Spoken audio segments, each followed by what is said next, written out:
Hello guys, welcome to our channel. So ఈ పొద్దు మనమైతే టీఎఫ్ఐ కరాజ్ నాని అన్న హిత్రీ రివ్యూ అయితే చేస్తున్నాం. సో మూవీకి వస్తే మూవీ బాగుందా బాగాలేదా మిక్స్ ఫీలింగ్లో ఉన్నాను అయితే నేను. సో ఫస్ట్ హాఫ్ ఇంట్రెస్టింగ్గా ఉంది, అదే ఇంట్రెస్ట్లో సెకండ్ హాఫ్కి వెళ్తాం.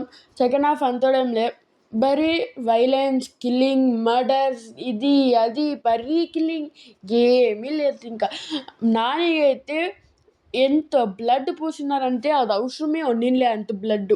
చూడ Nani acting is amazing. Side actors, పక్కల యాక్టర్స్ బాగలేకపోతును, his acting outstands everyone. 3 hit మూవీలను మనం మోసం చేసిండారు, హిట్ అనేసి బ్లాక్ బస్టర్ కొట్టారు. Sailesh bro, what a man, what a brain he has bro. ఎట్లా వస్తుంది ఇట్లా స్టోరీలు వానికి, what a man bro. And see villains are 2 types, ఒకటి బాడీ బిల్డర్ విలన్స్, ఇక్కడ బ్రెయిన్, ఇంకొకటి బ్రెయిన్ విలన్స్. ఇక్కడ రెండులో ఇక్కడ ఫనీ విలన్స్ ఉండరు రాబాయ్. ఇప్పుడు వేరే విషయంకి వస్తే Nani's acting outstands everyone, shadows everyone.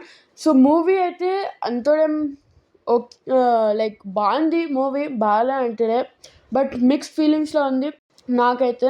So the movie is good, పై చూడొచ్చు, 300 వేస్ట్ అవ్వదు రెట్రో తరం.